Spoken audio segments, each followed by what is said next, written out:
নমস্কার, আপনারা দেখছেন সময় কলকাতা। সময় নিউজ নিয়ে আমি পৃথা রয়েছি আপনাদের সঙ্গে। এখন চোখ রাখবো বিস্তারিত খবরে।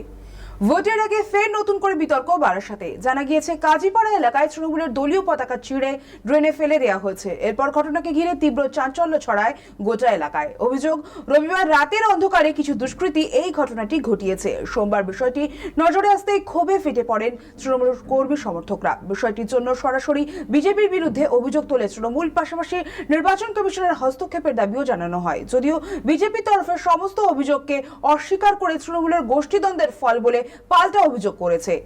ঘটনাকে কেন্দ্র করে এলাকায় রাজনৈতিক চাপানোতর তুঙ্গে। এবং মমতা ব্যানার্জি সবাইকে যে আমাদের দলীয় পতাকা কেউ বা কারা ইচ্ছাকৃতভাবে রাতের অন্ধকারে খুলে খুলে বেছে বেছে শুধু আমাদের পতাকাগুলো খুলে পচা নোংরা ড্রেনের মধ্যে আমরা আপনারা যেভাবে দেখালাম আপনাদেরকে, আপনারা দেখলেন মিডিয়ার মাধ্যমে যে এইখানে নোংরা ড্রেনের মধ্যে সেই পতাকাগুলো ফেলা হয়েছে। এই ঘটনা প্রমাণ করে যে বিজেপির পায়ের তলায় মাটি নেই, বিজেপির সঙ্গে সাধারণ জনগণ নেই। ফ্ল্যাগ ফেস্টুন ছেড়ে তৃণমূল কংগ্রেসকে কোনোদিন দমানো যায়নি, আগামী দিনেও যাবে না। আমরা 1 নম্বর ওয়ার্ড, আগাগোড়ায় শান্তিপ্রিয় এলাকা, হিন্দু মুসলমান এখানে পাশাপাশি বাস, কোনোদিন কোনো বিবাদ হয়নি। আমরা সবাই কাঁধে কাঁধ মিলে যেরকম দুর্গাপূজা অংশগ্রহণ করি সেইভাবে আমরা ঈদেও অংশগ্রহণ করি।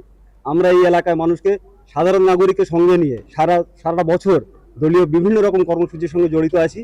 এবং আমরা এই অঞ্চলের নাগরিকদের দোষ দিচ্ছি না, এদের কারোর দোষ নেই। এরা কিন্তু সবাই আমাদের তৃণমূল কংগ্রেসের সঙ্গেই আছে। বিজেপি এই বিষয়টা জানতে পেরে এই হিন্দু মুসলমান অধ্যুষিত এলাকায় একটা বিভেদ করার জন্য চক্রান্ত করে নোংরা এই ঘটনাটি ঘটিয়েছে। 2011 সালের পর থেকে আমাদের এই অঞ্চলে যেভাবে শান্তি শৃঙ্খলা বজায় রেখে যেভাবে আমরা সবাই একসাথে চলাফেরা করি, এখন নতুন করে আবার 2011 সালের আগে যে ঘটনা ঘটেছিল 37 বছর আগে, এখন নতুন করে আবার বিজেপির কিছু দুষ্কৃতীরা এই ধরনের পরিস্থিতি এখানে করার চেষ্টা করছে।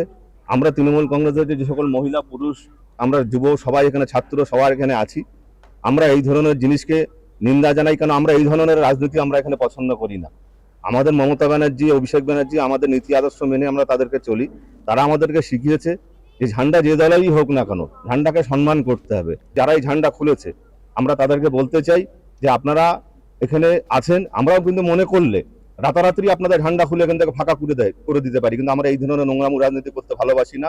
আপনারা এখানে আছেন, যেভাবে আছেন সেভাবে থাকুন। এরপরে যদি এই ধরনের নোংরামুতে আপনারা নামেন, তাহলে হয়তো আমরা বৃহত্তর আন্দোলনে হয়তো আগামী দিনে আমাদেরকে নামতে হবে। ভারতীয় জনতা পার্টি এবারে ক্ষমতায় আসছে, বিজেপির ঠেকা পড়েনি তৃণমূলের পোস্টার ব্যানার ছেড়া।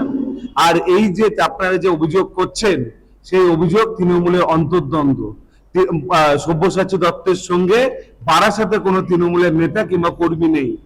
সব্যসাচী দত্ত নিউটাউন থেকে সব দুষ্কৃতীদের নিয়ে এসে বারাসাতে ভোট প্রচার করছে, তাই ক্ষিপ্ত তৃণমূলের কর্মীরাই হয়তো এই কাজ করেছে। বিজেপি এর সঙ্গে যুক্ত নেই, বিজেপি এই কালচারে বিশ্বাস করে।